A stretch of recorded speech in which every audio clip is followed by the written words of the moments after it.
لا إله إلا الله لا إله إلا الله لا إله إلا الله ما لنا رب سوى. وہ اس کو کافر کہے جا رہا ہے. تو جنت جاؤنا کہیں؟ جنت تو خالی ہے. پھر امت بن کے رہو. میرے نبی نے امت بنائی اپنے خون دے کر، اپنی اولاد کو ذبح کروا کے، 1.25 لاکھ صحابہ کی قربانیاں دلوا کر ایک امت بنائی ہے. میں تمہیں اللہ رسول کا واسطہ دیتا ہوں، فرقوں میں مت بٹو، فرقوں میں مت بٹو، فرقوں میں مت بٹو. یہاں اچھی مثال قائم کرو. مسلمان بن کے رہو، مومن بن کے رہو، مسلم بن کے رہو. اپنا تعارف بطور مسلمان کرو. یہاں بھی اگر وہ لڑائیاں تم نے کھڑی کر دیں تو آنے والی نسلیں تمہیں معاف نہیں کریں گی. میرا نبی تمہیں معاف نہیں کرے گا کہ میں تو لوگوں کو جنت میں پہنچانے آیا تھا، تم نے میرے کلمہ گو کو کافر کہنا شروع کر دیا. کسی کو کافر کہنا اتنا آسان کام ہے؟ کیوں ممبر پہ بٹھاتے ہو ایسے لوگوں کو جو تمہیں فرقوں میں بانٹ کے چلے جاتے ہیں؟ میں بھی آ کے آگ لگا سکتا ہوں، لیکن میں نے اللہ کے رسول کو جواب دینا ہے. یہ ممبر محبت کے لیے بنایا گیا ہے، یہ ممبر نفرت کی آگ بھڑکانے کے لیے نہیں بنایا گیا. کہ تم یہاں بھی مسجدوں میں پڑھ چکے ہو، فرقوں میں پڑھ چکے ہو، کیوں اپنے پاؤں پہ کلہاڑی مار رہے ہو؟ کیوں میرے نبی کی محنت کو آگ لگا رہے ہو؟ تمہیں کون آ کے بتائے گا، سمجھائے گا کہ تم وہ گندے جراثیم یہاں بھی لے کر بیٹھے ہوئے ہو اور اسی نفرتوں کی آگ میں جل رہے ہو، جل رہے ہو، جل رہے ہو؟ دیکھو، جاؤ، عبرت کے لیے دوسروں کو دیکھنا چاہیے کہ میرے دیس میں کیا ہو رہا ہے. یہ نفرتوں کی آگ نے آج مسجدوں کو کیا بنا دیا ہے. معصوموں کا خون دین کے نام پر، بے گناہوں کا خون دین کے نام پر کس نے یہ آگ لگائی ہے؟ تم سب سے بڑے یہ شراب بیچنے سے بھی بڑا جرم ہے اگر تم نے یہاں فرقہ واریت کو فروغ دیا. یہ سٹے سود سے بڑا جرم ہے اگر یہاں فرقہ واریت کی آگ لگائی. امت بن کے رہو، امت بن کے رہو، امت بن کے رہو. جو تمہارا مذہب مسلک ہے اسے سینے سے لگاؤ. پر کسی سے نفرت کیوں کرتے ہو؟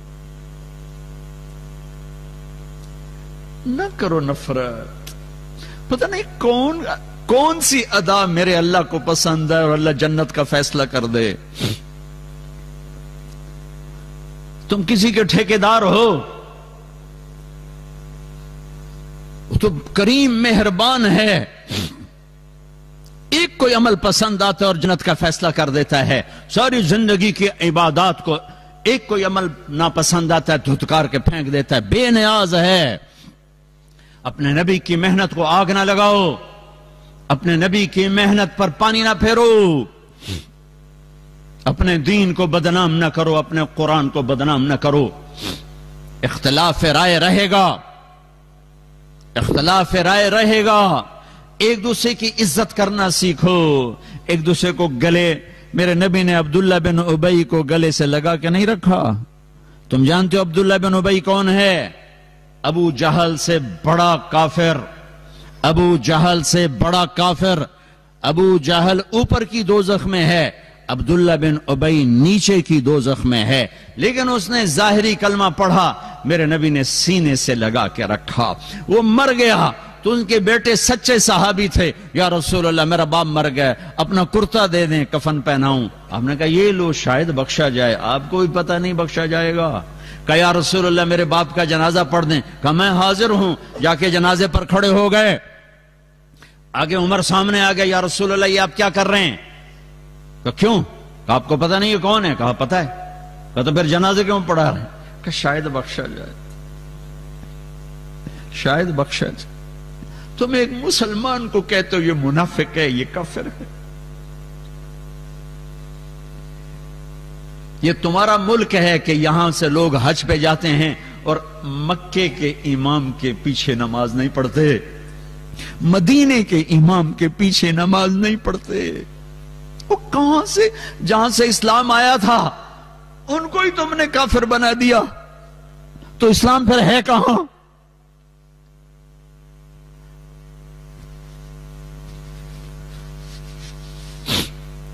میرا رب اتنا کمزور ہو گیا ہے کہ کعبہ کے مصلی پر کافر کھڑے ہیں. مدینہ مسجد نبوی، میرا نبی اتنا کمزور ہو گیا ہے کہ ان کے مصلی پر کافر کھڑے ہیں، گستاخ رسول کھڑے ہیں.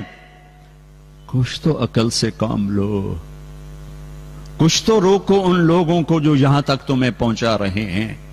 کچھ تو دین سیکھو، کچھ تو دین سیکھو. اتنے غافل تو نہ بنو، اتنی آگ تو نہ بھڑکاؤ. آپ نے کہا، میرے اللہ نے کہا ہے عمر، میرے اللہ نے کہا پڑھ یا نہ پڑھ میں معاف نہیں کروں گا، میں پڑھتا ہوں شاید معاف کر دے.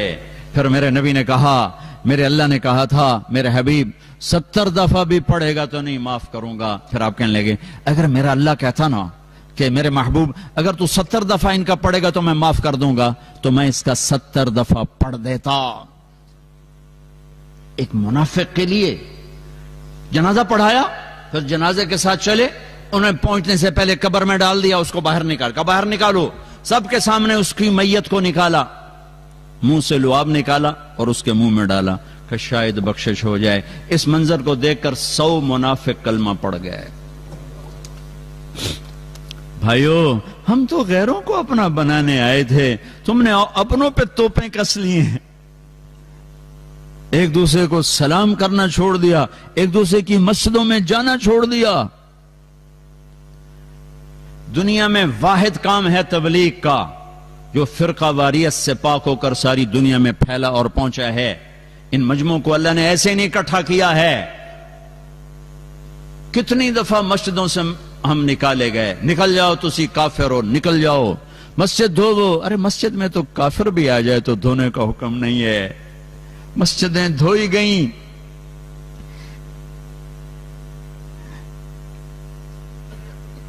اور میں نیا گیا تھا تبلیغ میں، تو ایک مسجد میں گئے تو امام مسجد نے ہمیں ماں بہنوں کی گالیاں نکالی کہ تم گستاخ رسول ہو، کافر ہو. میں تو پہلی دفعہ تھا، میں حیران پریشان. اور وہ جماعت والے سارے بھائی ان کے لیے دعا کرو، بھائی ان کے لیے دعا کرو. تو میرا اپنا دماغ وہ انالیسس کر رہا تھا کہ یہ کہتا ہے میں عاشق رسول ہوں اور بھری مسجد میں مسافروں کو ماں بہنوں کی گالیاں دے رہا ہے، اور یہ اس کو دعا دے رہے ہیں. تو ان میں کون گستاخ ہے اور کون عاشق ہے؟ وہ نبیوں میں رحمت لقب پانے والا، مرادیں غریبوں کی برلانے والا، بندندیش کے کام آنے والا، غریبوں کا والی، یتیموں کا مولا. اس کے اخلاق تو دیکھو. انک لعلی خلق عظیم. ان کے اخلاق تو دیکھو کہ قتل کرنے والوں کو معاف کیا جا رہا ہے. چاچے کا قاتل وحشی، حضرت حمزہ کا قاتل آ کر سامنے کھڑا ہوا اور کہنے لگا مجھے پناہ چاہیے، پناہ چاہیے. تو صحابہ کھڑے ہوئے، یا رسول اللہ یہ وحشی ہے، قتل کر دیں. آپ نے کہا پیچھے ہٹ جاؤ، پناہ مانگ چکا ہے، شاید کلمہ پڑھ جائے. ایک آدمی کا کلمہ پڑھنا مجھے 1000 کافروں کو قتل کرنے سے زیادہ محبوب ہے. تم اس کے امتی ہو. وہ کلمہ پڑھ گئے. آپ نے کہا یار ایک بات تو بتا، میرا چچا تو بڑا شیر تھا، تیرے ہاتھوں کیسے قتل ہو؟ یہ وحشی نے کہانی سنائی کہ یا رسول اللہ مجھے کہا تھا مطعم بن عدی نے کہ تو حمزہ کو قتل کر، یا علی کو یا محمد کو آزاد کر دوں گا. مجھے پتا ہے کہ حمزہ کو تو میں سوتے میں بھی نہیں قتل کر سکتا، آپ تک میں پہنچ نہیں سکتا. میں تو علی کو قتل کرنے نکلا تھا اور میں غفلت میں وار کرتا ہوں. لیکن جب میں علی کے قریب ہوا تو وہ غافل نہیں تھے، ان کی نظر چاروں طرف گھوم رہی تھی. میں نے کہا اس پر بھی میرا وار نہیں چلے گا. پھر میں حمزہ کو ڈھونڈنے نکلا تو ان کو میں نے دیکھا وہ دونوں طرف سے بے خبر ہو کر سیدھے آگے بڑھ رہے تھے. میں نے کہا ان پر میرا وار چل جائے گا. ان کو دونوں ہاتھوں میں تلوار تھی اور جو آ رہا تھا گاجر مولی کی طرح کٹ رہا تھا، تو میں ایک طرف سائیڈ میں ہو کر بیٹھ گیا. جب وہ بڑھتے بڑھتے بڑھتے میرے قریب پہنچے تو میں سر اٹھا کے برچھا اٹھایا اور پھینکا تو ان کے یہاں آنتوں کو کاٹتا ہوا پار نکل گیا. انہیں مجھے مڑ کے یوں دیکھا، مجھے لگا میری جان نکل جائے گی. میں پیچھے گرا اور پھر اٹھ کے بھاگا. اتنے میں آپ گر چکے تھے. اور پیچھے آواز آئی ابو عمارہ ابو عمارہ.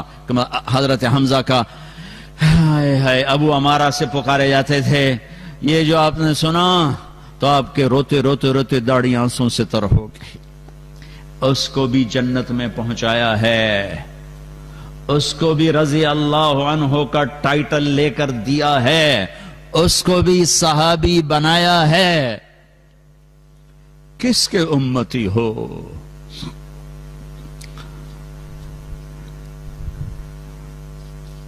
صرف ایک جلسہ کرنے سے میرے نبی کا حق ادا ہو جائے گا؟ صرف ایک نعتیہ پروگرام سے میرے نبی کا ساری امت ذبح ہو جائے، میرے نبی کی ایک احسان کا بدلہ نہیں دیا جا سکتا ہے. تو بہت بڑا مجمع ہے. مجھے بھی روز نہیں آنا ہوتا، سال میں ایک آدھ دفعہ آنا ہوتا ہے. میں آپ کے سامنے ہاتھ جوڑتا ہوں، تمہیں اللہ رسول کا واسطہ دیتا ہوں، امتی بن کے رہو، سب کو گلے، سب کے گلے لگو، سب کو ساتھ لے کے چلو. یہاں بھی آ کر یہ آگ لگا رہے ہو. جو آپ نے کہا میں قیامت کے دن سب سے زیادہ فخر کروں گا کہ میری امت سب سے زیادہ ہے، تو امت ہے کہاں؟ وہ تو ساری کافر ہو چکی ہے. یہ اس کے نزدیک کافر، وہ اس کے نزدیک کافر، وہ اس کے نزدیک کافر. تو امت تو ہے ہی کوئی نہیں دنیا میں. امت تو ختم ہو گئی، وہ تو تمہارے فتووں نے ختم کر دی. کون ہے مسلمان باقی؟ اپنے محبوب کی لاج رکھو. احسان دانش نے ایک واقعہ لکھا ہے. انگریز کے دور میں دلی میں ایک جیب کترا تھا. اس کا چیلا شام کو 2 روپے لے کر آیا. اس نے کہا آج صرف 2 روپے؟ انہوں نے کہا استاد جی آج بڑا مال کمایا تھا، ایک انگریز کی جیب کاٹی تھی، بڑے پیسے تھے. 4 قدم چلا تو مجھے یاد آیا اگر عیسیٰ علیہ السلام نے میرے نبی کو تانا دے دیا، گلہ دے دیا کہ آپ کے امتی نے میری امتی کی جیب کاٹی تھی، تو میرے نبی کو شرمندہ ہونا پڑے گا. میں نے جا کر اس کو واپس کر دیے. یہ تو ایک چور کا جذبہ تھا. تم امت ہو کر کیا کر رہے ہو؟ ترکتکم علی محجۃ بیضاء لیلھا کنہارھا. تمہیں روشن شاہراہ پہ چھوڑ کے جا رہا ہوں. اس کا دن بھی روشن ہے، اس کی رات بھی روشن ہے. اپنے حبیب کی زندگی پڑھو، اپنے حبیب کی زندگی سیکھو. یہ تبلیغ کا پیغام ہے. یہ ہم کوئی جماعت نہیں ہے. اسلام کی دعوت ہے، لا الہ الا اللہ کی دعوت ہے، محمد الرسول اللہ کی دعوت ہے کہ اللہ اس کے رسول کی زندگی، پسندیدہ زندگی اپناؤ، سیکھو. لا إله إلا الله لا إله إلا الله